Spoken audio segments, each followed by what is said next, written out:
In which year Sukaphaa been the Ahom capitalized Charaideo? কোন বছৰত চুকাফাই চৰাইদেউত আহোমৰ ৰাজধানী নিৰ্মাণ কৰিছিল? কাৰেক্ট এনচাৰটো হ'ব অপশ্যন বি 1253। এতিয়া আমি চুকাফাৰ গুৰুত্বপূৰ্ণ ফেক্টছবিলাক কুইকলি চাম। 1215ত চুকাফাই মুংমাও এৰিছিলে। 1228ত আফটাৰ 13 years চুকাফাই অসমত প্ৰৱেশ কৰিছিলে। এণ্ড 1253ত চৰাইদেউত আহোমৰ ফাৰ্ষ্ট ৰাজধানী পাতিছিলে। তাৰপৰা 1268ত চুকাফাৰ মৃত্যু হৈছিলে। তাৰপৰা চুকাফাই দুটা পোষ্ট ক্ৰিয়েট কৰিছে, বুঢ়াগোসাঁই বড়োসাঁই, এইটো ইম্পৰ্টেণ্ট। আৰু 2 ডিচেম্বৰত চুকাফা দিৱস হিচাপে পালন কৰা হয়। Which district of Assam was recently rename to Sribhumi? অসমৰ কোনখন জিলাক শেহতীয়াকৈ শ্ৰীভূমি নামেৰে নামাকৰণ কৰা হৈছে? কাৰেক্ট এনচাৰটো হ'ব option B Karimganj.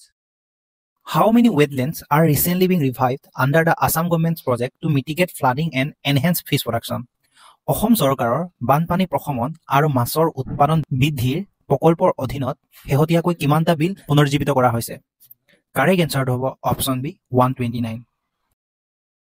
Which mobile application was launched during the National Milk Day event to assist farmers and cattle breeders in Assam? অসমৰ কৃষক আৰু গৰু পালকসকলক সহায় কৰিবলৈ ৰাষ্ট্ৰীয় দুগ্ধ দিৱসৰ অনুষ্ঠানৰ সময়ত কোনটো মোবাইল এপ্লিকেশ্যন মুকলি কৰা হৈছিল? কাৰেক্ট এনচাৰ হ'ব অপশ্যন বি গোপাল তথ্য। Who from Assam is known as চিৰাংকে কৃষি চিৰাগ? অসমৰ কাক চিৰাংকে কৃষি চিৰাগ বুলি জনা যায়, মানে চিৰাঙৰ কৃষিৰ চাকি বুলি জনা যায়? কাৰেক্ট এনচাৰটো হ'ব অপশ্যন বি সৰ্বেশ্বৰ বসুমতাৰী। তেওঁ 2023 চনত অসম চৰকাৰে কৃষি ক্ষেত্ৰত আগবঢ়োৱা অৱদানৰ বাবে 2022 বৰ্ষৰ অসম গৌৰৱ বঁটা প্ৰদান কৰিছিল। লগতে ৰিচেণ্টলি 2024 চনত তেখেতক ভাৰতৰ তৃতীয় সৰ্বোচ্চ অসামৰিক সন্মান পদ্মশ্ৰী বঁটাৰে সন্মানিত কৰা হৈছিল। Which one is the first Assamese novel to win the Sahitya Academy Award? সাহিত্য একাডেমী বঁটা লাভ কৰা প্ৰথম অসমীয়া উপন্যাসখনৰ নাম কি? কাৰেক্ট এনচাৰটো হ'ব অপশ্যন এ ইয়াৰিংগাম। ইয়াৰিংগাম উপন্যাসখন ৰচনা কৰিছিল বীৰেন্দ্ৰ কুমাৰ ভট্টাচাৰ্যই। 1961ত তেওঁ এই উপন্যাসখনৰ বাবে সাহিত্য একাডেমী বঁটা প্ৰদান কৰা হৈছিল। লগতে মনত ৰাখিব লাগিব যে অসমীয়া সাহিত্যত সাহিত্য একাডেমী বঁটা লাভ কৰা প্ৰথমগৰাকী অসমীয়া সাহিত্যিক হ'ল যতীন্দ্ৰনাথ দুৱৰা। আৰু অসমীয়া ভাষাত সাহিত্য একাডেমী বঁটা লাভ কৰা প্ৰথমখন গ্ৰন্থ হৈছে বনফুল। যদি কয় প্ৰথমখন উপন্যাস বুলি তেতিয়া হ'ব ইয়াৰিংগাম। 1955ত যতীন্দ্ৰনাথ দুৱৰাদেৱে ৰচনা কৰা বনফুল কবিতা পুথিখনৰ বাবে তেখেতক সাহিত্য একাডেমী বঁটা প্ৰদান কৰা হৈছিল। তেখেতৰ গুৰুত্বপূৰ্ণ ৰচনাজি হ'ল কুমৰ তীৰ্থ আৰু কথা কবিতা। যতীন্দ্ৰনাথ দুৱৰাদেৱ হ'ল প্ৰথম অসমীয়া কথা কবিতাৰ ৰচক। এই পইণ্টকেইটাও এক্সামৰ কাৰণে বহুত দৰকাৰী। What is the name of first Assamese women magazine? প্ৰথমখন অসমীয়া মহিলা আলোচনীখনৰ নাম কি? কাৰেক্ট এনচাৰটো হ'ব অপশ্যন ডি ঘৰ জেউতী। 1927 চনত অসমৰ প্ৰথমখন মহিলা আলোচনী ঘৰ জেউতী প্ৰকাশ পাইছিল আৰু এই আলোচনীখন সম্পাদনা কৰিছিল কমললয়া কাকতি আৰু কনকলতা চলিহা। হু is the Assam's first and north east second chief election commissioner? অসমৰ প্ৰথম আৰু উত্তৰ পূৰ্বাঞ্চলৰ দ্বিতীয় মুখ্য নিৰ্বাচন আয়ুক্ত কোন আছিল? কাৰেক্ট এনচাৰটো হ'ব option B Harishankar Brahma. Who was the first women minister in the union cabinet from Assam? অসমৰ পৰা কেন্দ্ৰীয় মন্ত্ৰীসভাৰ প্ৰথম মহিলা মন্ত্ৰী কোন আছিল? কাৰেক্ট এনচাৰটো হ'ব option A Renuka Devi Barkataki. Who was the king of Ahom during the Mir Jumla attack? Mir জুমলাৰ অসম আক্ৰমণৰ সময়ত আহোমৰ ৰজা কোন আছিল? কাৰেক্ট এনচাৰটো হ'ব অপশ্যন এ জয়দেৱ সিংহ। এতিয়া আমি জয়দেৱ সিংহৰ কেইটামান গুৰুত্বপূৰ্ণ ফেক্টছৰ বিষয়ে ডিছকাছ কৰিম। জয়দেৱ সিংহৰ আহোম নাম হৈছে চুটাবালা। তেওঁ আছিল আহোমৰ বিংশতিতম ৰজা। জয়দেৱ সিংহই হিন্দু ধৰ্ম গ্ৰহণ কৰা প্ৰথমজন আহোম স্বৰ্গদেউ। চ' এক্সামত আহিছে যে কোনজন আহোম ৰজাই ফৰ্মেলি হিন্দু ধৰ্ম গ্ৰহণ কৰিছিলে আনুষ্ঠানিকভাৱে, মানে ত' তাৰ এনচাৰটো হ'ব জয়দেৱ সিংহ। আৰু হিন্দু ধৰ্ম কোনে এক্সপাণ্ড কৰিছিলে বুলি যদি আহে তাৰ এনচাৰটো হ'ব চুদানফা। অলৰেডি আমি আগৰ ভিডিঅ'বোৰত ডিছকাছ কৰা হৈছে। তেওঁ মাজুলীত আউনীআটী সত্ৰ আৰু দক্ষিণপাট সত্ৰ প্ৰতিষ্ঠা কৰিছিল আৰু আউনীআটী সত্ৰৰ সত্ৰাধিকাৰ নিৰঞ্জন দেৱৰ ওচৰত শৰণ লৈছিল বাবে তেওঁ শৰণীয়া ৰজা বুলিও জনা যায়। জয়দেৱ সিংহই নিজৰ ৰাজধানী গড়গাঁৱত পাতিছিলে। তেওঁৰ ৰাজত্বকালতে 1662 খ্ৰীষ্টাব্দত মিৰ জুমলাই অসম আক্ৰমণ কৰিছিল আৰু আহোমসকল এই ৰণত পৰাভূত হৈছিল। এক্সামৰ কাৰণে দৰকাৰী মনত ৰাখিব লগা পইণ্টছটো হ'ল 1662 চনত মিৰ জুমলাই অসম আক্ৰমণ কৰিছিল আৰু সেই সময়ত আহোমৰ ৰজা আছিল জয়দেৱ সিংহ। চ' এইটো বহুত ইম্পৰ্টেণ্ট এক্সামৰ কাৰণে। জয়দেৱ সিংহই ৰাজধানী গড়গাঁও এৰি ৰণৰ পৰা পলাই যোৱাৰ বাবে ইতিহাসত তেওঁক ভগনীয়া ৰজা বুলি জনা যায়। আহোম আৰু মোগলৰ মাজত যুদ্ধৰ সমাপ্তি ঘটাবলৈ 1663 চনত আহোম পক্ষৰ অতন বুঢ়াগোহাঁই আৰু মোগল পক্ষৰ দিলীৰ খানে ঘিলাজাৰী ঘাটৰ সন্ধি স্বাক্ষৰিত কৰিছিল আৰু এই সন্ধিৰ চৰ্ত অনুসৰি তেওঁ নিজৰ জীয়ৰী ৰমণী গাভৰুক 6 বছৰ বয়সতে মোগল হেৰেমলৈ পঠাব লগা হৈছিল আৰু ঔৰংগজেবৰ পুত্ৰ আজমতৰালৈ তেওঁ বিয়া দিয়া হৈছিল। চ' এইটো বহুত দৰকাৰী হয়, ৰমণী গাভৰুৰ কথা আহে। চ' এনেকৈ আহে যে জয়দেৱ সিংহৰ একমাত্ৰ জীয়ৰীগৰাকীৰ নাম কি? ৰমণী গাভৰু। তেওঁৰ দিনতেই চিলভাৰ কইনছ ইন্ট্ৰডিউচ হৈছিলে সো এক্সামত আহে যে কোনজন আহোম ৰজাৰ দিনত চিলভাৰ কইন ইন্ট্ৰডিউচ হৈছিলে সো তাৰ এনসাৰটো হ'ব জয়দেৱ সিংহ আৰু জয়দেৱ সিংহই হ'ল কইনছ ইন্ট্ৰডিউচ কৰা প্ৰথম গৰাকী আহোম ৰজা মীৰ জুমলাৰ লগত অসমলৈ এজন প্ৰখ্যাত ঐতিহাসিকবিদ আহিছিল তাৰ নাম হৈছে চিহাবুদ্দিন তালিচ সো এক্সামৰ কাৰণে দৰকাৰী হয় তেখেতে এখন পুথিত অসম সম্পৰ্কে এখন টোকা লিখি থৈ গৈছিল সো সেই বুকখনৰ নাম হৈছে ফাতিয়া ইহবুৰিয়া আৰু ইয়াৰ অন্য এটা নাম হৈছে তাৰিখী আছাম যদি দৰকাৰী হয় হু ৱাজ ৰিকগনাইজ এজ অপ্ৰমাদী কবি বাই শ্ৰীমন্ত শংকৰদেৱ শ্ৰীমন্ত শংকৰদেৱে কাক অপ্ৰমাদী কবি হিচাপে স্বীকৃতি দিছিল কাৰেক্ট এনসাৰটো হ'ব option C Madhav Kandali who is the first Assamese to win the national award for best actress সৰ্বশ্ৰেষ্ঠ অভিনেত্ৰী ৰাষ্ট্ৰীয় পুৰস্কাৰ পোৱা প্ৰথম অসমীয়া কোন কাৰেক্ট এনসাৰটো হ'ব option B Malaya Goswami the Assamese novel Chanakya which won the Sahitya Akademi award in 2019 was written by which author 2019 চনত সাহিত্য একাডেমী বঁটা লাভ কৰা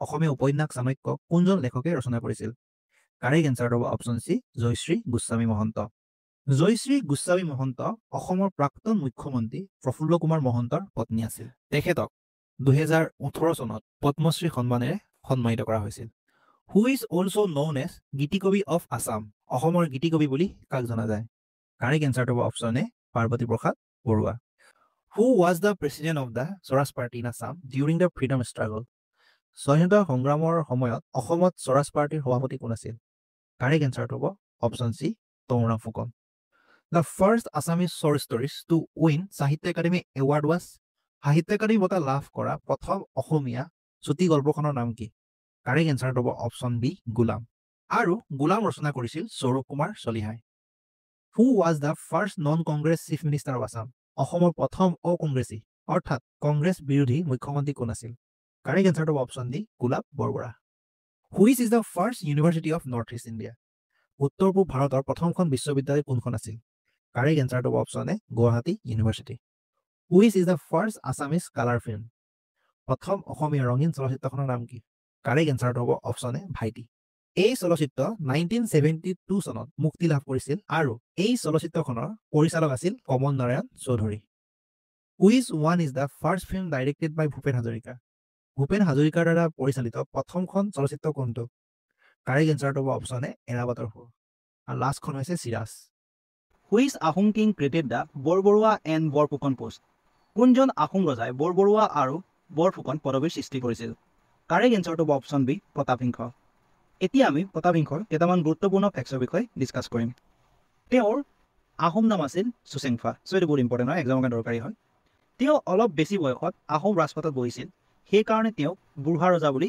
জনা যায় লগতে তেওঁ এজন বুদ্ধিমান আৰু দূৰদৰ্শী ৰজা আছিল যাৰ বাবে তেওঁ বুদ্ধি স্বৰ্গনাৰায়ণ বুলি জনা যায় তেওঁৰ দিনতেই আহোম ৰাজতন্ত্ৰত দুটা পদবীৰ সৃষ্টি হৈছিল এটা হৈছে বৰবৰুৱা আনটো হৈছে বৰফুকনক কলিয়াবৰৰ পৰা পশ্চিমে আহোম ৰাজ্যৰ অন্তৰ্গত অঞ্চলবোৰৰ প্ৰশাসনৰ দায়িত্ব দিয়া হৈছিল মানে নামনি অঞ্চল আৰু বৰবৰুৱা কলিয়াবৰৰ পৰা পূবৰ আহোম ৰাজ্যৰ অন্তৰ্গত অঞ্চলবোৰৰ প্ৰশাসনৰ দায়িত্ব দিয়া হৈছিল ফাৰ্ষ্ট বৰবৰুৱা আছিলে মোমাই তামুলী বৰবৰুৱা আৰু ফাৰ্ষ্ট বৰফুকন আছিলে লাঙি পানিচিয়া সেইটো বহুত ইম্পৰ্টেণ্ট হয় এক্সামত বহুতবাৰ আহিছে এইটো তেওঁৰ দিনতেই আহোম দৰবাৰত অসমীয়া ভাষাই গুৰুত্বপূৰ্ণ স্থান দখল কৰিছিল আৰু তেওঁৰ দিনতেই অসমীয়া ভাষাত 8 চকীয়া মুদ্ৰা মৰা হৈছিল এইটো ইম্পৰ্টেণ্ট হয় মনত ৰাখিব লাগিব তেওঁৰ দিনৰে পৰা আহোম ৰাজ্যত দুৰ্গা পূজাৰ মূৰ্তিৰ প্ৰচলন ঘটা বুলিও জনা যায় তেওঁ মুঠ 1000টা হাতী ধৰি গছপুৰ নগৰ স্থাপন কৰিছিল আৰু সেইবাবে তেওঁ গজপতি বুলি জনা যায় তেওঁৰ ৰাজত্বকালতে আহোম ৰাজ্যত খেলপথাৰ আৰু পাইক পথাৰ আৰম্ভণি ঘটিছিল আৰু মনত ৰাখিব লাগিব যে এই প্ৰথা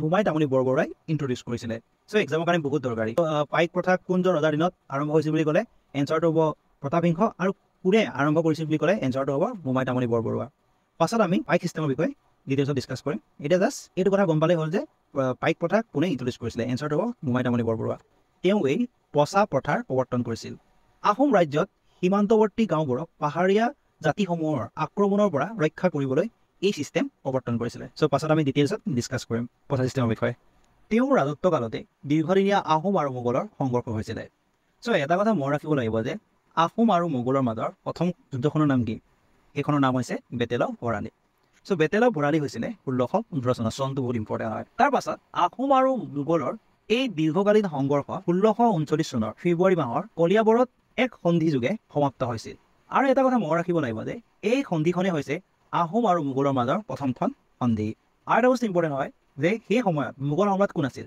শ্বাহজাহান আছিলে। আৰু এই সন্ধিখনৰ নাম হৈছে অক্সুৰৰ আলী সন্ধি, তৃতীয় খচৰুৰ হানি। এই সন্ধিৰ চৰ্ত অনুসৰি ব্ৰহ্মপুত্ৰৰ উত্তৰে বৰনদী আৰু দক্ষিণে অসুৰ আলী আহোম আৰু মোগল ৰাজ্যৰ মাজৰ সীমা নিৰ্ধাৰণ কৰা হৈছিল। সেইটো বহুত দৰকাৰী হয়, সেইটো মনত ৰাখিব লাগিব। লগতে মনত ৰাখিব লাগিব যে তেওঁ দৰিকা নৈৰ ওপৰত শিলৰ সাঁকো নিৰ্মাণ কৰিছিল। এতিয়া আমি প্ৰতাপ সিংহৰ বিষয়ে যিমানবোৰ ডিছকাছ কৰিলোঁ সেইবোৰৰ গুৰুত্বপূৰ্ণ ফেক্টবোৰ কুইকলি ডিছকাছ কৰিম। প্ৰতাপ সিংহক গুহা ৰজা, বুদ্ধি স্বৰ্গনাৰায়ণ আৰু গজপতি নামেৰে জনা যায়। তেখেতে দুটা পদবীৰ সৃষ্টি কৰিছিল, এটা হ'ল বৰবৰুৱা, এটা হৈছে বৰফুকন। ফাৰ্ষ্ট বৰবৰুৱা হৈছে মোমাই তামুলী, ফাৰ্ষ্ট বৰফুকন হৈছে লাঙি পানীচিয়া। তেখেতে দুটা ছিষ্টেম ক্ৰিয়েট কৰিছিলে, এটা হৈছে পাইক ছিষ্টেম, এটা হৈছে পচা system. Who was the first Assamese to won the Saraswati award? Saraswati বঁটা লাভ কৰা প্ৰথম অসমীয়া কোন? কাৰেক্ট এনচাৰ হ'ব অপশ্যন ডি, লক্ষ্মীনন্দন বৰা। তেখেতে 2008 চনত কায়কল্প নামৰ উপন্যাসৰ বাবে এই বঁটা লাভ কৰিছিল। লগতে মনত ৰাখিব লাগিব যে তেখেতে 1988ত পাতাল ভৈৰৱী গ্ৰন্থৰ বাবে সাহিত্য একাডেমী বঁটা লাভ কৰিছিল। তেখেতে ৰচনা কৰা আৰু এখন বিখ্যাত উপন্যাস হ'ল গঙা চিলনীৰ পাখি। চ' তেখেতৰ তিনিখন উপন্যাস এক্সামৰ কাৰণে বহুত দৰকাৰী। ফাৰ্ষ্ট হ'ল পাতাল ভৈৰৱী, ছেকেণ্ড গঙা চিলনীৰ পাখি আৰু কায়কল্প। আৰু তেখেতে হ'ল সৰস্বতী সন্মান লাভ কৰা প্ৰথমগৰাকী অসমীয়া। Which of the following politicians is known as the iron man of Assam? তলৰ কোনজন ৰাজনীতিবিদক অসমৰ লৌহপুৰুষ বুলি জনা যায়? কাৰেক্ট এনচাৰটো হ'ব অপশ্যন বি, বিষ্ণুৰাম মেধি। লগতে মনত ৰাখিব লাগিব যে বিষ্ণুৰাম মেধি অসমৰ ছেকেণ্ড চিফ মিনিষ্টাৰ আছিলে আৰু তেখেত প্ৰথম অসমীয়া গভৰ্ণৰ আছিলে। তেখেতে মাদ্ৰাছৰ গভৰ্ণৰ আছিলে। লগতে মনত ৰাখিব লাগিব যে ফখৰুদ্দিন আলী আহমেদ হ'ল প্ৰথমগৰাকী অসমীয়া ৰাষ্ট্ৰপতি আৰু ভাৰতৰ পঞ্চমজন ৰাষ্ট্ৰপতি আছিলে। Which among the following Ahom king initiated the Singari Ghar Utha চেৰেমনি? তলত উল্লেখ কৰা আহোম ৰজাসকলৰ ভিতৰত কোনজন ৰজাই শিঙুৰী ঘৰত উঠা উৎসৱৰ আৰম্ভণি কৰিছিল? কাৰেক্ট এনচাৰটো হ'ব অপশ্যন এ, চুডাংফা। এতিয়া আমি চুডাংফাৰ বিষয়ে ডিছকাছ কৰিম। 1397 চনত আহোম স্বৰ্গদেউ চুডাংফাই আহোম ৰাজসিংহাসনত উঠে আৰু নিজৰ ৰাজধানী দিহিঙৰ ওচৰৰ চাৰগোৱালৈ স্থানান্তৰিত কৰে। চ' এইটো ইম্পৰ্টেণ্ট হয় যে চুডাংফাৰ দিনত আহোমৰ ৰাজধানী ক'ত আছিল? চাৰগোৱা। এইটো বহুত ইম্পৰ্টেণ্ট। চুডাংফা আহোম ৰজা টাই খামতিৰ পুত্ৰ হ'লেও ৰাজপ্ৰাসাদত জন্ম হোৱা নাছিল। তেওঁ হাবুঙৰ এটা ব্ৰাহ্মণৰ পৰিয়ালত জন্ম আৰু ডাঙৰ দীঘল হোৱাৰ বাবে তেওঁক বামুণী কোঁৱৰ নামেৰে জনা যায়। চ' এক্সামৰ কাৰণে বহুত দৰকাৰী পইণ্টটো হ'ল যে বামুণী কোঁৱৰ বুলি কাক জনা যায়? তাৰ এনচাৰটো হ'ল চুডাংফা। এইটো বহুত ইম্পৰ্টেণ্ট। আহোম স্বৰ্গদেউ চুডাংফাই আহোম সাম্ৰাজ্যত প্ৰথমবাৰৰ বাবে শিঙৰি ঘৰত উঠাৰ প্ৰথা প্ৰচলন কৰিছিল। শিঙৰি ঘৰ হ'ল আহোম ৰজাৰ ৰাজ অভিষেক পাতিবলৈ শিঙৰি গছৰ কাঠেৰে বিশেষভাৱে সজা এটি ঘৰ। কিন্তু আৰ্থিক সমস্যাৰ বাবে কমলেশ্বৰ সিংহ আৰু চন্দ্ৰকান্ত সিংহৰ দিনত এই পৰম্পৰা পালন কৰিব পৰা নাছিল। তেওঁৰ ৰাজত্বকালতে আহোম দৰবাৰত হিন্দু ধৰ্মৰ প্ৰথম আনুষ্ঠানিক প্ৰৱেশ ঘটিছিল। The novel Abhijatri is based on the life and deeds of which of the following? Abhijatri উপন্যাসখন তলৰ কাৰ জীৱন আৰু কৰ্মৰ আধাৰত ৰচনা কৰা হৈছে? কাৰেক্ট এনচাৰটো হ'ব অপশ্যন চি, চন্দ্ৰপ্ৰভা শইকীয়ানী। 1996 চনত তেখেতক এই উপন্যাসৰ বাবে সাহিত্য একাডেমী বঁটা প্ৰদান কৰা হৈছিল। লগতে মনত ৰাখিব লাগিব যে 1997 চনত অভিযাত্ৰী উপন্যাসখন ইংৰাজী ভাষালৈ অনুবাদ কৰে প্ৰদীপ্ত বৰগোহাঁয়ে। এই পইণ্টটো ইম্পৰ্টেণ্ট আছে। হু ইজ ন'ন এজ শেৱালী কবি? শেৱালী কবি বুলি কাক জনা যায়? কাৰেক্ট এনচাৰটো হ'ব অপশ্যন বি, ৰত্নকান্ত বৰকাকতি। ৰত্নকান্ত বৰকাকতি অসমীয়া সাহিত্যৰ নৱন্যাস যুগৰ এজন কবি। তেওঁৰ প্ৰথম কবিতা পুথি শেৱালীৰ নামেৰে তেওঁক শেৱালী কবি হিচাপে জনা যায়। Who was conferred with the doctor Bhupen Hazarika award for 2024? 2024 চনত ভূপেন হাজৰিকা বঁটা কাক প্ৰদান কৰা হৈছিল? কাৰেক্ট এনচাৰটো হ'ব অপশ্যন এ, জৰ্জ বেকাৰ। লগতে মনত ৰাখিব লাগিব যে জুবিন গাৰ্গলৈ 2025 বৰ্ষৰ ডক্টৰ ভূপেন হাজৰিকা বঁটা প্ৰদান কৰাৰ বাবে ইতিমধ্যে ঘোষণা কৰিছে। What was the first Assamese children's magazine? প্ৰথম অসমীয়া শিশু আলোচনী কি আছিল? কাৰেক্ট এনচাৰটো হ'ব অপশ্যন বি, ল'ৰা বন্ধু। এই আলোচনীখনৰ সম্পাদক আছিল পূৰ্ণবিৰাম বৰুৱা। হু ৰোড দ্য বুক ভক্তি ৰত্নাৱলী? ভক্তি ৰত্নাৱলী গ্ৰন্থখন কোনে ৰচনা কৰিছিল?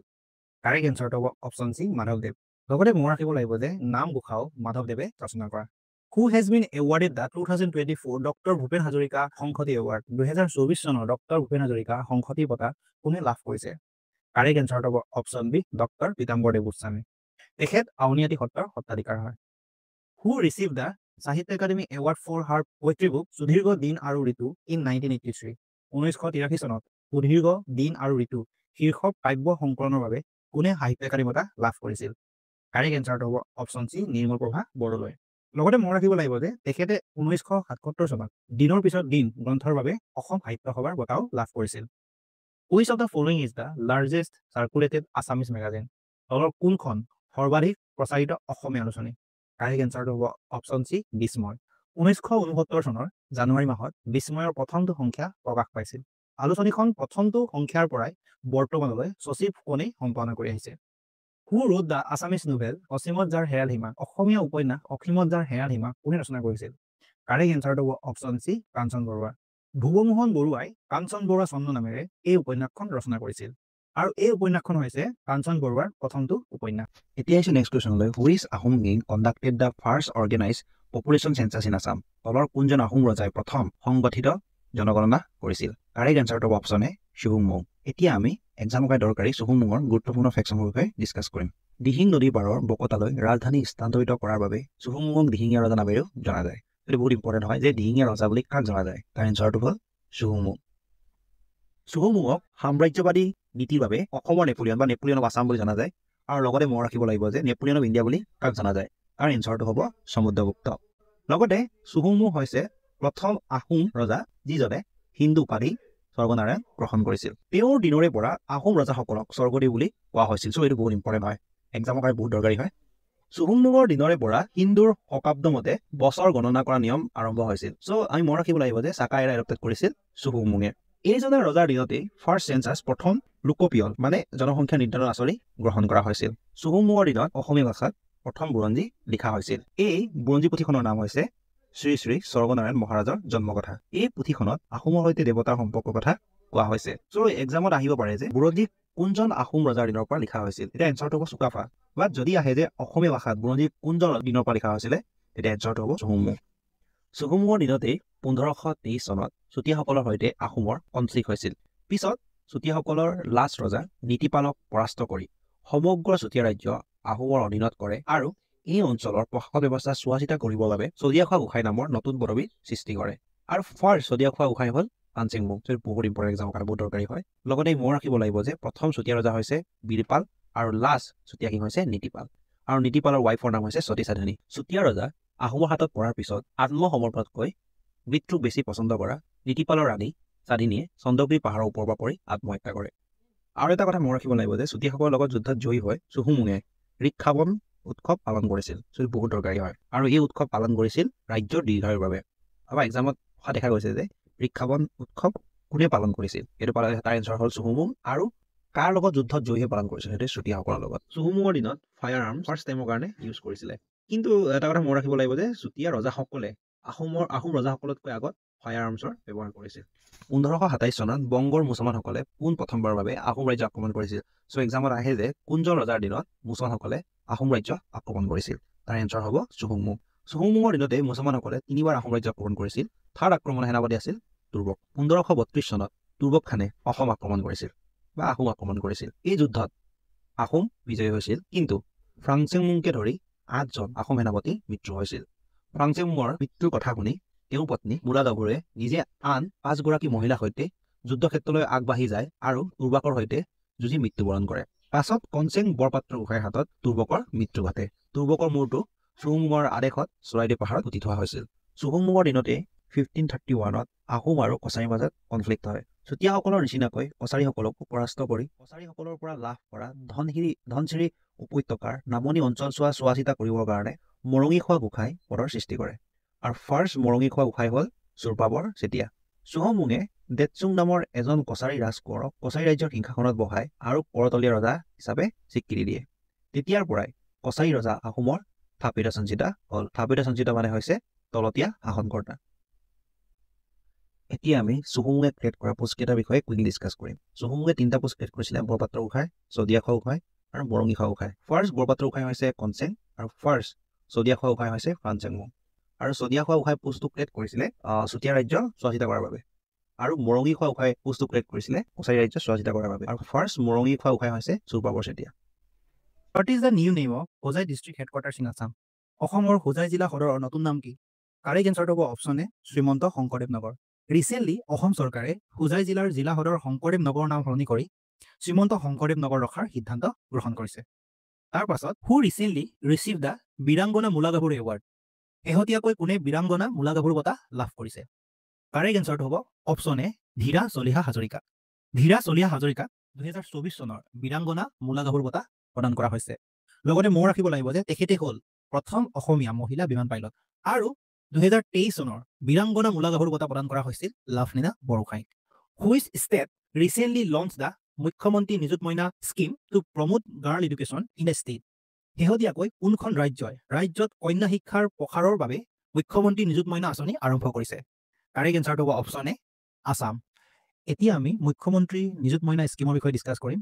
এই স্কিমৰ মেইন অবজেক্টিভ হ'ল গাৰ্লছ এডুকেশ্যন প্ৰমোট কৰা আৰু চাইল্ড মেৰিজ নাইকিয়া কৰা।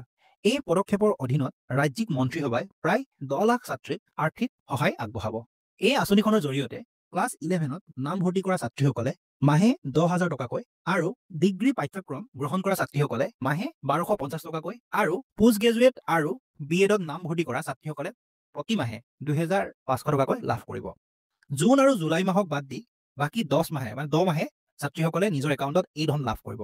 মানে ক্লাছ 11ৰ ছাত্ৰীসকলে 1000 টকাকৈ 10 মাহৰ পইচা পাব, মানে 10,000 টকা। ঠিক এনেদৰে গ্ৰেজুৱেশ্যন কৰা ছাত্ৰীসকলে 1250 টকাকৈ 10 মাহৰ কাৰণে পাব, মানে 12,500 টকা। আৰু পোষ্ট গ্ৰেজুৱেট কৰা ছাত্ৰীসকলে 2,500 টকাকৈ 10 মাহৰ কাৰণে পাব, মানে 25,000। প্ৰথম বছৰত ৰাজ্যজুৰি 1,59,093 গৰাকী ছাত্ৰীক এই আঁচনি ধন প্ৰদান কৰা হ'ব আৰু চলিত বিত্তীয় বৰ্ষত আঁচনিখনৰ অধীনত 240 কোটি টকাৰ অনুদান আগবঢ়োৱা হ'ব। Which communities' handloom products were recently awarded Geographical Indication Certification? শেহতীয়াকৈ কোনটো সম্প্ৰদায়ৰ হস্ততাঁত সামগ্ৰীক ভৌগোলিক সূচক প্ৰমাণপত্ৰ প্ৰদান কৰা হৈছে? কাৰেক্ট এনচাৰটো হ'ব option B Mising tribes. Recently, a new orchid species named Crepidium assamicum was discovered in which national park of Assam? শেহতীয়াকৈ ক্ৰেপিডিয়াম আছামিকাম নামৰ এটা নতুন অৰ্কিড প্ৰজাতি অসমৰ কোনখন ৰাষ্ট্ৰীয় উদ্যানত আৱিষ্কাৰ হৈছে? কাৰেক্ট এনচাৰটো হ'ব অপশ্যন চি ডিব্ৰু-চৈখোৱা ৰাষ্ট্ৰীয় উদ্যান। লগতে মনত ৰাখিব লাগিব যে ডিব্ৰু-চৈখোৱা ৰাষ্ট্ৰীয় উদ্যানখন অসমৰ ডিব্ৰুগড় আৰু তিনিচুকীয়া জিলাত বিস্তৃত হৈ আছে। ভাৰতবৰ্ষৰ একমাত্ৰ বন ঘৰচীয়া ঘোঁৰা, যাক ইংৰাজীত ফেল হৰ্চ বুলি কোৱা হয়, এই ৰাষ্ট্ৰীয় উদ্যানখনতে পোৱা যায়। তদুপৰি এই ৰাষ্ট্ৰীয় উদ্যানখন অসমৰ ৰাজ্যিক চৰাই দেওহাঁহৰ বাবে বিখ্যাত। Who was appointed as the Chief Commissioner of the Assam State Commission for the Right to Public Services? জনসাধাৰণৰ অধিকাৰৰ অসম ৰাজ্যিক আয়োগৰ মুখ্য আয়ুক্ত হিচাপে কাক নিযুক্তি দিয়া হৈছিল? কাৰেক্ট এনচাৰটো হ'ব option B doctor Sujoylal Thaosen. Which fruit was recently declared as the state fruit by Assam government? Assam চৰকাৰে শেহতীয়াকৈ কোনটো ফলক ৰাজ্যিক ফল হিচাপে ঘোষণা কৰিছিল? কাৰেক্ট এনচাৰটো হ'ব অপশ্যন চি কাজিনেমু। লগতে এক্সামৰ কাৰণে দৰকাৰী আৰু এটা পইণ্ট হ'ল কাজিনেমুৰ বৈজ্ঞানিক নাম কি? Scientific name of kajinemu. এনচাৰটো হ'ব citrus Limon. Who was honored with Assam's highest civilian award, Assam Vaibhav 2023? অসমৰ সৰ্বোচ্চ অসামৰিক বঁটা অসম ভৈভৱ 2023 কাক সন্মানিত কৰা হৈছিল? কাৰেক্ট এনচাৰটো হ'ব অপশ্যন চি ৰঞ্জন গগৈ। লগতে মনত ৰাখিব লাগিব যে অসমৰ সৰ্বোচ্চ অসামৰিক বঁটা হ'ল অসম ভৈভৱ। প্ৰথম অসম ভৈভৱ বঁটা প্ৰদান কৰা হৈছিল ৰতন টাটাক 2021 চনত আৰু ছেকেণ্ড অসম ভৈভৱ বঁটা প্ৰদান কৰা হৈছিল তপন শইকীয়াক 2022 চনত আৰু থাৰ্ড আৰু লেটেষ্ট 2023 চনত অসম ভৈভৱ বঁটা প্ৰদান কৰা হৈছিল ৰঞ্জন গগৈক। ৰঞ্জন গগৈ ভাৰতৰ 46তম মুখ্য ন্যায়াধীশ আছিল, 46 chief justice of India.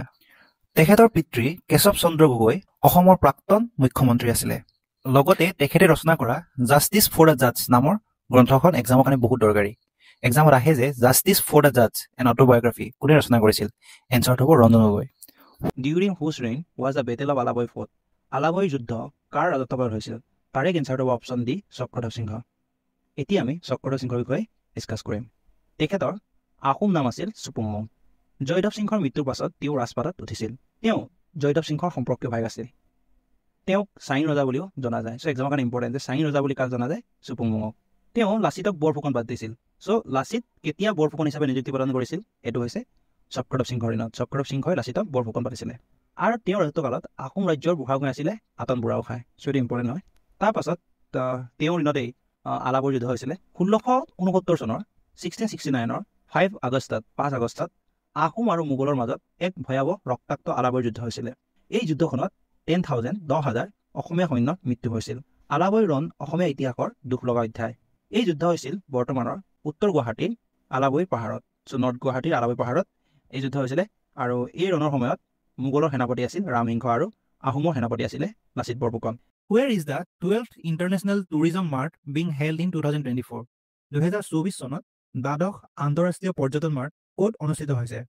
Correct এনচাৰটো হ'ব option B Kaziranga national park. প্ৰথমটো আন্তঃৰাষ্ট্ৰীয় পৰ্যটন মাৰ্ট অনুষ্ঠিত হৈছিল 2013 চনত গুৱাহাটীত আৰু যোৱা বছৰ 11th এডিশ্যন অনুষ্ঠিত হৈছিল শ্বিলঙৰ মেঘালয়ত। Who is the key person behind the process of getting Charaideo Moidam recognized as a UNESCO World Heritage Cultural Site? Charaideo মৈদামক ইউনেস্কোৰ বিশ্ব ঐতিহ্য সাংস্কৃতিক ক্ষেত্ৰ হিচাপে স্বীকৃতি দিয়াৰ প্ৰক্ৰিয়াৰ আৰু মূল ব্যক্তি কোন? কাৰেক্ট এনচাৰটো হ'ব option B doctor Kishan Sen Narial. Which Assamese film won the best Assamese film award at the 78th national film award? 70 সংখ্যক ৰাষ্ট্ৰীয় চলচ্চিত্ৰ বঁটাত কোনখন অসমীয়া চলচ্চিত্ৰই শ্ৰেষ্ঠ অসমীয়া চলচ্চিত্ৰ বঁটা লাভ কৰে? কাৰেক্ট এনচাৰটো হ'ব অপশ্যন বি এমুঠি পুথি। ৰাষ্ট্ৰপতি দ্ৰৌপদী মুৰ্মুৱে নতুন দিল্লীত 2022 বৰ্ষৰ বাবে 70 সংখ্যক ৰাষ্ট্ৰীয় চলচ্চিত্ৰ বঁটাসমূহ প্ৰদান কৰিছে। তাৰে কুলনন্দিনী মহন্তৰ পৰিচালিত এমুঠি পুথি চলচ্চিত্ৰই শ্ৰেষ্ঠ অসমীয়া চিনেমাৰ ৰজত কমল আৰু ডক্টৰ ববি শৰ্মা বৰুৱাৰ চিকাইছিল চলচ্চিত্ৰই শ্ৰেষ্ঠ তিৱা চিনেমাৰ ৰজত কমল বঁটা লাভ কৰিছে। আৰু নৱপম ডেকাৰ শূন্যতা চলচ্চিত্ৰই শ্ৰেষ্ঠ চুটিছবি বঁটা লাভ কৰিছে। আৰু আৰক্ষী বিষয়া ডক্টৰ পাৰ্থসাৰথী মহন্তৰ হাড়গিলা দ্য গ্ৰেটাৰ এডজুটেণ্ট ষ্ট্ৰক আৰু আইমী বৰুৱাৰ বিৰুবালা উইথছ টু পদ্মশ্ৰী তথ্যচিত্ৰলৈ জুৰীৰ বিশেষ বঁটা আগবঢ়োৱা হৈছে। চ' এই পইণ্টটো ইম্পৰ্টেণ্ট যে বিৰুবালা উইথছ টু পদ্মশ্ৰী তথ্যচিত্ৰ কোনে পৰিচালনা কৰিছিলে? এনচাৰটো হ'ব আইমী বৰুৱা। চ' এই গোটেইকেইটা পইণ্ট এক্সামৰ কাৰণে বহুত দৰকাৰী। Which among the following Ahom king introduce the coin system? তলৰ কোনজন আহোম ৰজাই মুদ্ৰা ব্যৱস্থা প্ৰৱৰ্তন কৰিছিল? কাৰেক্ট এনচাৰটো হ'ব অপশ্যন বি গড়গয়া ৰজা মানে চুকলেংমুং। এতিয়া আমি এক্সামৰ কাৰণে দৰকাৰী চুকলেংমুঙৰ কেইটামান গুৰুত্বপূৰ্ণ পইণ্টৰ বিষয়ে ডিছকাছ কৰিম। 1539 চনত চুকলেংমুং আহোম ৰাজসিংহাসনত বহে। ৰজা হৈ চুকলেংমুঙে বকতাৰ পৰা আহোম ৰাজধানী গড়গাঁৱলৈ তুলি আনে। সেইকাৰণে চুকলেংমুঙক গড়গয়া ৰজা বুলি কোৱা হয়। চ' এইটো ইম্পৰ্টেণ্ট যে চুকলেংমুঙৰ দিনত আহোমৰ ৰাজধানী ক'ত আছিলে? গড়গাঁও। চ' এইটো বহুত ইম্পৰ্টেণ্ট হয়। তেওঁৰ দিনত আহোম আৰু কোচৰ মাজৰ ফাৰ্ষ্ট কনফ্লিক্ট হৈছিলে। তেওঁৰ দিনতেই ফাৰ্ষ্ট আঠচুকীয়া ৰূপৰ মুদ্ৰাৰ প্ৰৱৰ্তন হৈছিল। আৰু এক্সামত যদি আহে ৰূপৰ মুদ্ৰাৰ ফাৰ্ষ্ট প্ৰচলন কোনজন আহোম ৰজাৰ দিনত হৈছিল, তাৰ এনচাৰটো হ'ব চুকলেংমুং। আৰু এই মুদ্ৰাৰ ৱেট আছিল 1 তোলা। লগতে মনত ৰাখিব লাগিব যে নিজৰ নামত মুদ্ৰা মৰোৱা ফাৰ্ষ্ট আহোম ৰজা কোন আছিলে? সেইজন হৈছে চুকলেংমুং। চুকলেংমুঙে শংকৰদেৱৰ জোৱাই হৰিভূঞাক ফাঁচি দিয়াৰ নিৰ্দেশ দিছিল। চ' এইটো ইম্পৰ্টেণ্ট হয়। চ' এক্সামত এনেকৈ আহিব পাৰে যে কোনজন ৰজাই শংকৰদেৱৰ জোৱাইক ফাঁচি দিয়াৰ নিৰ্দেশ দিছিলে, তাৰ এনচাৰ হ'ব চুকলেংমুং। লগতে এইজনা স্বৰ্গদেৱে গড়গাঁও পুখুৰী খন্দাই আৰু নগালি বন্ধুৱাই। বহুত ইম্পৰ্টেণ্ট। তাৰপাছত 1552 চনত তেওঁৰ মৃত্যু হয়। Who was recently appointed as the 18th Vice Chancellor of Guwahati University? শেহতীয়াকৈ গুৱাহাটী বিশ্ববিদ্যালয়ৰ 18 সংখ্যক উপাচাৰ্য হিচাপে কাক নিযুক্তি দিয়া হৈছে? কাৰেক্ট এনচাৰটো হ'ব অপশ্যন ডি ননীগোপাল মহন্ত। 1948 চনৰ 26 জানুৱাৰীত গুৱাহাটী ইউনিভাৰ্চিটি ফৰ্ম হৈছিলে। এই বিশ্ববিদ্যালয় উত্তৰ পূৰ্বাঞ্চলৰ প্ৰথমখন বিশ্ববিদ্যালয়। আৰু গুৱাহাটী বিশ্ববিদ্যালয়ৰ প্ৰথম উপাচাৰ্য আছিল কৃষ্ণকান্ত সন্দিকৈ। এই গোটেইকেইটা point exam point of view বহুত ইম্পৰ্টেণ্ট। এক্সামত আহি থাকে এইকেইটা point. Which day will be mark as the day against superstitious belief in Assam? কোনটো দিন অসমত কুসংস্কাৰ বিৰোধী দিৱস হিচাপে পালন কৰা হ'ব? কাৰেক্ট এনচাৰটো হ'ব option A Birubala Rabha's death anniversary, Birubala ৰাভাৰ মৃত্যু বাৰ্ষিকীত। অসম চৰকাৰে 13 মে' দিনটো বিৰুবালা ৰাভাৰ মৃত্যু বাৰ্ষিকী উপলক্ষে কুসংস্কাৰ বিৰোধী দিৱস হিচাপে ঘোষণা কৰে। লগতে মনত ৰাখিব লাগিব যে বিৰুবালা ৰাভাই 2021 চনত পদ্মশ্ৰী বঁটা লাভ কৰিছিল আৰু 2019 চনত আনন্দৰাম ঢেকিয়াল ফুকন বঁটা লাভ কৰিছিলে। Who known as Assam Vyas translated the Mahabharata into Assamese? Assam ব্যাস নামেৰে পৰিচিত কোনে মহাভাৰতক অসমীয়ালৈ অনুবাদ কৰিছিল? কাৰেক্ট এনচাৰটো হ'ব অপশ্যন চি ৰাম সৰস্বতী। ৰাম সৰস্বতী আছিল কোচ ৰাজসভাৰ কবি। তেখেতক সত্যেন্দ্ৰনাথ শৰ্মাই অসমীয়া ব্যাস নামেৰে আখ্যা দিছিলে। আৰু ৰাম সৰস্বতীৰ প্ৰকৃত নাম আছিলে অনিৰুদ্ধ। আৰু ৰাম সৰস্বতী হ'ল ৰজা নৰনাৰায়ণে দিয়া এটা উপাধি হয়। Who was the first editor of the first Assamese daily newspaper দৈনিক বাতৰি published on August 12, 1935? 1935 চনৰ 12 আগষ্টত প্ৰকাশিত প্ৰথম অসমীয়া দৈনিক কাকত দৈনিক বাতৰিৰ প্ৰথম সম্পাদক কোন আছিল? কাৰেক্ট এনচাৰটো হ'ব option A Nilmani Phukan. Who was the president of the 41st session of Indian National Congress held at Pandu? পাণ্ডুত অনুষ্ঠিত ভাৰতীয় জাতীয় কংগ্ৰেছৰ 41 সংখ্যক অধিৱেশনৰ সভাপতি কোন আছিল? কাৰেক্ট এনচাৰটো অপশ্যন চি শ্ৰীনিবাস আয়েংগাৰ। এই অধিৱেশন হৈছিলে গুৱাহাটীত 1926 চনত।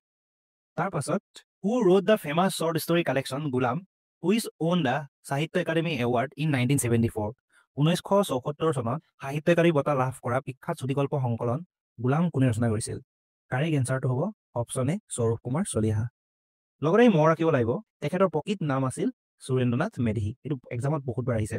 সৌৰভ কুমাৰ চলিহাৰ প্ৰকৃত নাম কি? সুৰেন্দ্ৰনাথ মেধি। আৰু তেখেতে কটন কলেজত পঢ়ি থাকোঁতে অশান্ত ইলেক্ট্ৰন নামৰ গল্প লিখিছিলে। Who establish the Guwahati tea auction centre? Guwahati চাহ নিলাম কেন্দ্ৰ কোনে প্ৰতিষ্ঠা কৰিছিলে? কাৰেক্ট এনচাৰটো হ'ব অপশ্যন বি ৰাধা গোবিন্দ বৰুৱা। লগতে মনত ৰাখিব লাগিব যে তেওঁ আৰ্কিটেক্ট অফ মডাৰ্ণ আছাম বুলি জনা যায়, অৰ্থাৎ আধুনিক অসমৰ আৰ্হি নিৰ্মাতা বুলি জনা যায়। চ' এইটো এক্সামৰ কাৰণে বহুত দৰকাৰী। লগতে তেখেতক সিংহ পুৰুষ বুলিও জনা যায় আৰু তেখেতৰ লিডাৰশ্বিপতে গুৱাহাটী নেহেৰু ষ্টেডিয়াম বনাইছিলে যদি এক্সামৰ কাৰণে দৰকাৰী হয় which legendary Assamese singer was popularly known as the nightingale of Assam কোনজন কিংবদন্তি অসমীয়া গায়কক অসমৰ নাইটিংগেল বুলি জনপ্ৰিয়ভাৱে পৰিচিত কাৰেক্ট এনচাৰটো হ'ব অপশ্যন বি দীপালী বৰঠাকুৰ আৰু সৰোজিনী অৱ আছাম বুলি জনা যায় ভানুমতী তালুকদাৰক তাৰ পাছত who is the author of the widely read Assamese poetry book Sagar Dekhisa বহুলভাৱে পঢ়া অসমীয়া কবিতা পুথি সাগৰ দেখিছাৰ লেখক কোন কাৰেক্ট এনচাৰটো হ'ব অপশ্যন বি দেৱকান্ত বৰুৱা লগতে মনত ৰাখিব লাগিব যে তেখেতক কলংপাৰৰ কবি বুলিও জনা যায় তেওঁ ভাৰতীয় জাতীয় কংগ্ৰেছৰ সভাপতিত্ব কৰা একমাত্ৰ অসমীয়া চ' এক্সামৰ কাৰণে বহুত দৰকাৰী হয় ইন হুইচ ইয়েৰ অ' মোৰ আপোনাৰ দেশ was officially adopted as Assam state song কোন বছৰত অ' মোৰ আপোনাৰ দেশ আনুষ্ঠানিকভাৱে অসমৰ জাতীয় গীত হিচাপে গ্ৰহণ কৰা হৈছিল কাৰেক্ট এনচাৰটো হ'ব অপশ্যন চি 1927 চ' আমি মনত ৰাখিব লাগিব যে এই গীতটি 1927 চনত তেজপুৰত অনুষ্ঠিত আছাম ছাত্ৰ সন্মিলনৰ আনুষ্ঠানিকভাৱে অসমৰ জাতীয় গীত হিচাপে অভিহিত কৰা হৈছিল চ' এই গীতটি ৰচনা কৰিছিলে লক্ষ্মীনাথ বেজবৰুৱাই আৰু সুৰ দিছিলে কমলা প্ৰসাদ আগৰৱালা তাৰ পাছত in which year was Bhupen Hazarika elected the president of Assam সাহিত্য সভা কোন বছৰত ভূপেন হাজৰিকাদেৱে অসম সাহিত্য সভাৰ সভাপতি হিচাপে নিৰ্বাচিত হৈছিল কাৰেক্ট এনচাৰটো হ'ব অপশ্যন বি 1993 আৰু এই অধিৱেশন হৈছিলে শিৱসাগৰ জিলাত তাৰ পাছত who is the only person from Assam to win both সংগীত নাটক একাডেমী এৱাৰ্ড এণ্ড সাহিত্য একাডেমী এৱাৰ্ড সংগীত নাটক একাডেমী বঁটা আৰু সাহিত্য একাডেমী বঁটা দুয়োটা লাভ কৰা অসমৰ একমাত্ৰ ব্যক্তি কোন কাৰেক্ট এনচাৰটো হ'ব অপশ্যন চি অৰুণ শৰ্মা চ' আমি মনত ৰাখিব লাগিব যে তেখেতে ৰচনা কৰা আশীৰ্বাদৰ ৰং উপন্যাসখনৰ বাবে তেখেতক 1998ত সাহিত্য একাডেমী বঁটা প্ৰদান কৰা হৈছিল চ' এক্সামত আহিলে আশীৰ্বাদৰ ৰং কোনে ৰচনা কৰিছিলে এনচাৰটো হ'ব অৰুণ শৰ্মা আৰু তেখেতে 2003ত সংগীত নাটক একাডেমী বঁটাও লাভ কৰিছিল তাৰ পাছত the first printed Assamese book Dharmapustak was written by প্ৰথম ছপা অসমীয়া গ্ৰন্থ ধৰ্মপুস্তক কোনে ৰচনা কৰিছিলে কাৰেক্ট এনচাৰটো হ'ব অপশ্যন এ আনমাৰাম শৰ্মা চ' আমি মনত ৰাখিব লাগিব যে ধৰ্মপুস্তক হৈছে বাইবেলৰ আছামিজ অনুবাদ আৰু প্ৰথম অসমীয়া ছপা পুথি তাৰ পাছত who was the founder of the South East Asia Ramayana research centre দক্ষিণ পূব এছিয়া ৰামায়ণ গৱেষণা কেন্দ্ৰৰ প্ৰতিষ্ঠাপক কোন আছিল কাৰেক্ট এনচাৰটো হ'ব অপশ্যন বি মামণি ৰয়ছম গোস্বামী চ' এই কুৱেশ্যনটো বহুত দৰকাৰী তাৰ পাছত হু ৰোড দ্য বুক অসমীয়া ল'ৰাৰ মিত্ৰ গ্ৰন্থখন কোনে ৰচনা কৰিছিল কাৰেক্ট এনচাৰটো হ'ব অপশ্যন ডি আনন্দৰাম ঢেকিয়াল ফুকন তেখেতৰ আৰু এখন গ্ৰন্থ এক্সামৰ কাৰণে বহুত দৰকাৰী হয় মনত ৰাখিব লাগিব সেই গ্ৰন্থখনৰ নাম হৈছে few remarks of Assamese language তাৰ পাছত who was the first Assamese person to receive the Dadasaheb Phalke award in 1992 1992 চনত দাদা চাহেব ফাল্কে বঁটা লাভ কৰা প্ৰথম অসমীয়া ব্যক্তি কোন চ' কাৰেক্ট এনচাৰটো হ'ব অপশ্যন চি ভূপেন হাজৰিকা চ' আমি চনটো মনত ৰাখিব লাগিব যে কোন চনত তেখেতে দাদা চাহেব ফাল্কে বঁটা লাভ কৰিছিল 1992 চ' এক্সামত তেনেকৈ আহে যে কোন চনত লাভ কৰিছিল বুলি 1992 Which is the first state in India to introduce the concept of co-districts to decentralize district administration?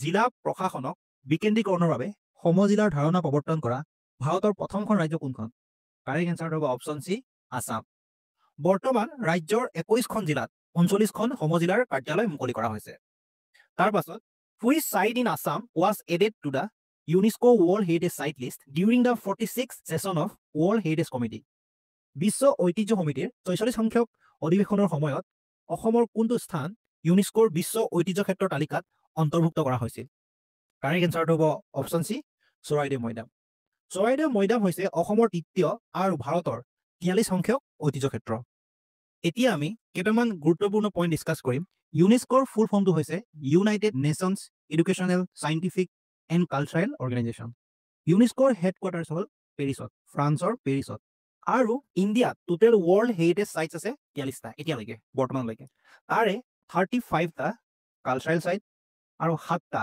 Natural চাইট আৰু এটা হৈছে মিক্স টাইপ আৰু latest 43 number world heritage sites হৈছে চৰাইদেউ মৈদাম আৰু বৰ্তমান অসমত 3টা ৱৰ্ল্ড হেৰিটেজ চাইটছ আছে তাৰে 2টা নেচাৰেল আৰু এটা কালচাৰেল কাজিৰঙা নেশ্যনেল পাৰ্ক আৰু মানস নেশ্যনেল পাৰ্ক হৈছে নেচাৰেল ৱৰ্ল্ড হেৰিটেজ চাইটছ আৰু দুয়োখন নেশ্যনেল পাৰ্ক ৱৰ্ল্ড হেৰিটেজ চাইট হিচাপে স্বীকৃতি দিছিলে 1985ত আৰু ৰিচেণ্টলি চৰাইদেউ মৈদামক কালচাৰেল চাইট হিচাপে স্বীকৃতি প্ৰদান কৰা হৈছে আৰু ইউনেস্কোৰ স্বীকৃতিপ্ৰাপ্ত ভাৰতৰ প্ৰথমখন বিশ্ব ঐতিহ্য নগৰ হৈছে আহমেদাবাদ আৰু ভাৰতৰ একমাত্ৰ মিক্স টাইপ মানে যোনটো কালচাৰেল আৰু নেচাৰেল দুটা মানে কেটেগৰীতে পৰে মিক্স ইউনেস্কো ৱৰ্ল্ড হেৰিটেজ চাইট হৈছে কাঞ্চনজংঘা নেশ্যনেল পাৰ্ক আৰু এই নেশ্যনেল পাৰ্ক আছে ছিকিমত চ' বহুত ইম্পৰ্টেণ্ট পইণ্ট এই গোটেই পইণ্টকেইটা বহুত দৰকাৰী হু was the first Assamese literary pensioner প্ৰথম অসমীয়া সাহিত্যিক পেঞ্চনাৰ কোন আছিল? কাৰেক্ট এনচাৰটো হ'ব অপশ্যন ডি, পদ্মনাথ গোহাঁই বৰুৱা। এতিয়া আমি পদ্মনাথ গোহাঁই বৰুৱাৰ বিষয়ে ডিছকাছ কৰিম। অসম সাহিত্য সভাৰ ফাৰ্ষ্ট প্ৰেচিডেণ্ট আছিল পদ্মনাথ গোহাঁই বৰুৱা। তেখেতেই চৰকাৰৰ ফালৰ পৰা সাহিত্যিক পেঞ্চন পোৱা প্ৰথমজন অসমীয়া সাহিত্যিক। 1906 চনত তেখেতে সাহিত্যিক পেঞ্চন লাভ কৰিছিল, 25 ৰুপিজকৈ লাভ কৰিছিলে। প্ৰথম অসমীয়া উপন্যাসখনৰ নাম হ'ল ভানুমতী। 1890ত তেখেতেই ভানুমতী ৰচনা কৰিছিল। ভানুমতীখন প্ৰথমতে খণ্ড খণ্ডকৈ বিজুলী মেগাজিনত পাব্লিছ কৰিছিলে। তাৰ পাছত 1908 চনত গ্ৰন্থৰূপে পাব্লিছ কৰা হয়। তেখেত উষা বিজুলী অসম মন্দিৰ ইডৰ আছিলে। তেখেতেই প্ৰথম অসমীয়া যাক ৰায় বাহাদুৰ উপাধিৰে বিভূষিত কৰিছিলে। তেখেতৰ আত্মজীৱনীখনৰ নাম হ'ল মোৰ সোঁৱৰণি। অন্যহাতে লক্ষ্মীনাথ বেজবৰুৱাৰ আত্মজীৱনীখনৰ নাম হ'ল মোৰ জীৱনৰ সোঁৱৰণ। তেখেতক great grandfather of Assamese literature বুলি জনা যায়। এইটো ইম্পৰ্টেণ্ট হয়, মনত ৰাখিব লাগে। তাৰ পাছত তেখেতেই আহোম সভা এষ্টাব্লিছ কৰিছিলে 1893 আৰু তেখেতে কহিমা সাহিত্য সভাও এষ্টাব্লিছ কৰিছিলে 1895ত। কহিমা সাহিত্য সভাৰ ফাউণ্ডাৰ ছেক্ৰেটেৰী আছিল তেওঁ। এতিয়া আমি ডিছকাছ কৰিম পদ্মনাথ গোহাঁই বৰুৱাৰ সাহিত্যিক অৱদানৰ বিষয়ে। তেখেতে ৰচনা কৰা পৌৰাণিক নাটখনৰ নাম হ'ল বাণৰজা। লগতে তেখেতে অসমৰ ইতিহাসৰ ওপৰত ভিত্তি কৰি কেইবাখনো নাট ৰচনা কৰিছিল। সেই নাটকসমূহ হ'ল জয়মতী, গদাধৰ, সাধনী, লাচিত বৰফুকন ইত্যাদি। তেখেতে কেইবাখনো কবিতাপুথি ৰচনা কৰিছিলে। সেইসমূহৰ ভিতৰত ছাত্ৰ অৱস্থাতে তেওঁ বন্ধু পানীন্দ্ৰনাথ গগৈৰ সৈতে লগ লাগি পদ্মমণি নামৰ কবিতাপুথিখন ৰচনা কৰিছিল। লগতে তেওঁৰ পত্নী লীলাৱতীৰ মৃত্যুত লীলাকাব্য ৰচনা কৰিছিলে। তাৰ পাছত জোৰণী, ফুলৰ চাৰিকে আদিও তেখেতৰ পইট্ৰিকেল ৱৰ্কছ হয়। তেখেতে দুখন উপন্যাস ৰচনা কৰিছিল আৰু সেই উপন্যাস দুখনেই আছিল বুৰঞ্জীমূলক। এই উপন্যাস দুখন হ'ল ভানুমতী আৰু লাহৰী। ভানুমতী হৈছে অসমীয়া সাহিত্যৰ প্ৰথম উপন্যাস। তেখেতে আছাম হিষ্টৰী বুকখনো ৰচনা কৰিছিলে। লগতে তেখেতে ৰচনা কৰা ধৰ্মমূলক গ্ৰন্থখনৰ নাম হ'ল শ্ৰীকৃষ্ণ আৰু তেখেতে ৰচনা কৰা প্ৰশাসনমূলক নাটক তিনিখন হ'ল গাঁওবুঢ়া, চিন্তামণি আৰু বুধনে ব্ৰহ্ম। তেখেতে ৰচনা কৰা একমাত্ৰ আত্মজীৱনীখনৰ নাম হ'ল মোৰ সোঁৱৰণি